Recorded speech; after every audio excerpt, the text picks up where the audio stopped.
በጣም ጥሩ ስሜት ነው የተሰማኝ። አላሰብኩትም፣ አልጠበቅኩም ነበረ። ድንገት ነው ከጓደኞቼ ጋር የመጣሁት። እነሱ እዚህ የመጣንበትን ምክንያት ሲነግሩኝ ደስ ብሎኛል፣ ተገርሜያለሁ። የከተማ አስተዳደሩም ለሰጠው ትኩረት አስደስቶኛል። ጥሩ ስሜት ነው የተፈጠረብኝ። ያው በኪራይ ቤት ነው የምኖረው። ችግሮች አሉ። የኪራይ ቤት ችግር ይፈታል፣ ግን የሚፈጠርም ችግር ደግሞ አለ እና ያለ ስራ አለመመቸት አንዱ ችግር ነበረ እና አሁን እነዚህ ችግሮች 2-3 ተፈትተዋል። በመኖሪያ ቤትነት የስራ ቦታም ነው፣ የእንግዳ መቀበያም ነው። ሁሉንም አገልግሎት የሚሰጥ ግን ደረጃውን የጠበቀ ስለሆነ ጥሩ ስሜት የፈጠረው ጥሩ ነው፣ በጣም ጥሩ ነው። ከዚህ በኋላ አዲስ ትውልድ ነው የሚመጣው። ከነባሩ ትውልድም ብዙ ነገር ሰርተው ተሳክቶላቸው ስራቸው ግን እውቅና ያላገኙ ዜጎች ይኖራሉ በብዛት። ለነሱ ተመሳሳይ ትኩረት እንደሚደረግ እኔም በአቅሜ ባለኝ አቅም የምሳተፍበት ይሆናል። ከተማ አስተዳደሩ በዚህ እንዲቀጥል ጥሬን አቅርባለሁ። ለመላው የኢትዮጵያ ሕዝብ፣ ለአዲስ አበባ ከተማ ሕዝብና ለከተማ አስተዳደሩ እንዲሁም በዚህ ስራ ሁሉ ሙሉ ተሳትፎ ላደረጉ ሁሉ እንኳን አደረሳችሁ እላለሁ። አመሰግናለሁ። ሻለቃ ስሜ ካሳሁን እባላለሁ። ከካራ መራ ውጊያ የሶማሌ ውጊያ ጀምረ እስከ 91 ድረስ ዳግም ተመልሼ ገብቼ አገልግያለሁ። ከተመለስኩ በኋላ ከሰራዊቱ ከተገለልኩ በኋላ እየተንከራተትኩ ነው የኖርኩት። በየሰው ቤት በየቦታው በኪራይ አንዱ ኪራይ ውጣ ሲሉ አንዱ ቦታ እንዲሁ በመንከራተት ብቻ ኖርኩ። በአጠቃላይ እንዲሁ የሀገራችን መንግስት የትኛውን መንግስት ቤት አልሰጠኝም። እንዳውም ይሄ መንግስት አላገለግልኩትም ብል ይችላለሁ። እውነት ነው። ያገለገልኩት መንግስት አልረዳኝም፣ አልሰጠኝም። ግልጥ አድርጌ ልንገርህ፣ አልሰጠኝም። የሰጠኝ ግን ይሄ መንግስት ነው። እድሜና ጤና ይስጣቸው። ክብርት ከንቲባ ጤና ይስጥሽ፣ እድሜ ይስጥሽ፣ ልጆችሽን ይባርክልሽ፣ ቤተሰብሽ የተባረከ ይሁን። አመሰግናለሁ። እኔ የኮሎኔል አብዲሳ ጋር ልጅ በመሆኔ በጣም ደስ ይለኛል። በጣም የጀግና ነው፣ የኢትዮጵያ ጀግና ነው እና የእሱ ልጅ በመሆኔ በጣም ነው ደስ የሚለኝ።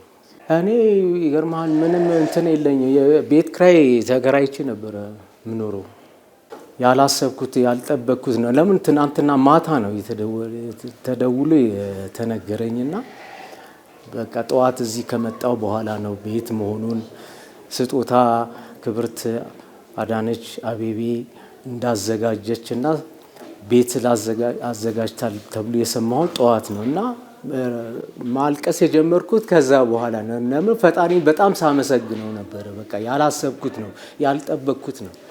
በዚህ ሰዓት ቤት በጣም ችግር ባለበት ኪራዩም ራሱ በጣም ኑሮ በጣም እንደዚህ በሆነበት መንግስት ይሄንን አስቦ ለባለውለታ ለአገር ለሰሩ ሰዎች ለድሆች ይሄንን ነገር አስቦ በጣም ነው ትልቅ ደስታን የተሰማኝ።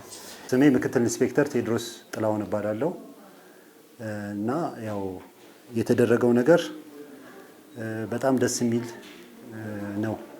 ምክንያቱም ይሄ እኔ እንደ ዳግም ውልደት ብየዋለሁ እንደ ግሌ ማለት ነው እና ፊት ከነበረው ነባራዊ ሁኔታ እንዲህ አይነት በጣም ደረጃውን የጠበቀ ቤት ምንም እንከን የማይወጣለት ጽድት ያለ ቤት በክብርት ከንቲባችን አማካኝነት ቁልፍ ተረክበናል እና ያው ሁላችሁንም ነው የማመሰግነው። ሁሉም እንደ የስራ ዘርፈው ያለ ከታች ከበላይ አመራር እስከ ታች ያሉት አመራሮችን ስትራቴጂክ አመራር አንስቶ እስከ ታች ሹም ድረስ ያሉትን ሁላችሁንም ላመሰግን እወዳለሁ። በዚህ አጋጣሚ ትልቅ ነገር ነው የተደረገው። ይሄ ማለት ቀላል አይደለም። በቃ ቢያንስ እኛ መጀመሪያ የነበርንበት ህይወት በክራይ ቤት ያው በሚከፈለን ደሞዝ ቤተሰብ ለማስተዳደር በጣም አስቸጋሪ በሆነበት የህይወት ውጣ ውረድ በነበረበት ህይወት ውስጥ ነው አዝቅት ውስጥ ነበርን እና ያንን ችግር ደግሞ ያው በክብርት ከንቲባችን አማካኝነት ችግሩን አይተው ከላይ ከታችም ያሉት አመራሮች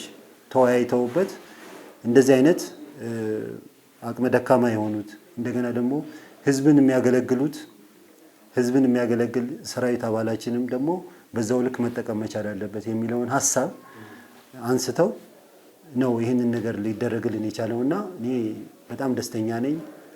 በዛ ላይ ደግሞ ያው በዓልም አጋጣሚ ከመሆን አንጻር በዓሉም አንድ ላይ ለበዓል የሚያስፈልጉ አስፈላጊ ነገሮችን ሁሉ የተሟሉበትና ምንም በቃ እኔ እንጃ በጣም እንደ ግሌ በጣም ደስተኛ ነኝ። በቃ ሁሉ ነገር ተሟልቶ ያለበት ነገር ነው ያለውና በዚህ አጋጣሚ ደስተኛ ነኝ። አሁን ስራውም ደግሞ በዚሁ ልክ ነው ሁላችንም ተባብረን መስራት መቻል ያለብን ብዬ ነው የማስቀምጠው። ምክንያቱም ያው አገር ማለት ህዝብ ነው፣ ህዝብ ማለት ደግሞ አገር ነው። ሁሉም አሁን የድርሻውን ሲወጣ አገር እንደ ሀገር ትሆናለች የሚለውን ነገር ነው ለማስቀመጥ የምፈልገው። ምክንያቱም እዚህ ጋር እኛ ያው ደከመን ሰለቸን ሳንል ለሀገር ነው ውጣ ውረድ የሚያስፈልገውን ነገር ሁሉ የኃላፊነታችንን እየተወጣን ያለ ነው። ስለዚህ ክፍለ ከተማው ደግሞ ይህንን አይቶ በቃ በጣም ችግር አለባቸው፣ ማህበራዊ ችግር አለባቸው፣ ይሄ ችግራቸው መፈታት አለበት ብሎ አምኖ ለእኛ ሲሰራ ደግሞ እኛም ደግሞ የየድርሻችንና የየኃላፊነታችንን ደግሞ በአግባቡ መወጣትና መስራት መቻል አለብን።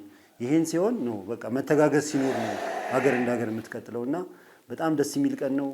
እናንተን ለማመስገን እፈልጋለሁ። ረጅም እድሜ ከጤና ጋር ይስጣችሁ ብዬ ነው የምመርቀው። ምክንያቱም ይሄ ቀላል ነገር አይደለም። በቃ በህይወቴ ውስጥ ዳግም ልደት ብዬዋለሁ እኔ ዳግም ውልደት በቃ ምክንያቱም ትልቅ ነገር ነው። በቃ ከዚህ በላይ ምንም የሚያስደስት ነገር የለም። ትናንትና ተጎሳቁሎ ያየነውን ሰው ትናንትና ምንም ያልነበረውን ዜሮ የነበረውን ሰው ከዜሮ ተነስቶ እንደዚህ አይነት ከፍተኛ ለውጥ ደረጃውን የጠበቀ ቤት ላይ መኖር ቻለ ማለት ያ ሰው በቃ ቢያንስ ምንድነው እኔ ለሀገር እየለፋው ለካ የኔን ልፋትም የሚቆጥር የኔን ልፋትም የሚያይ ወገን አለኝ ብሎ ተስፋ ያደርጋል ማለት ነው። ያን ተስፋውን ደግሞ ይዞ ሰንቆ ለቀጣይ ደግሞ ከዚህ የተሻለ ስራ ለመስራት ምንድነው ማለት ነው ይነሳሳል ማለት ነው እና ትልቅ ነገር ነው።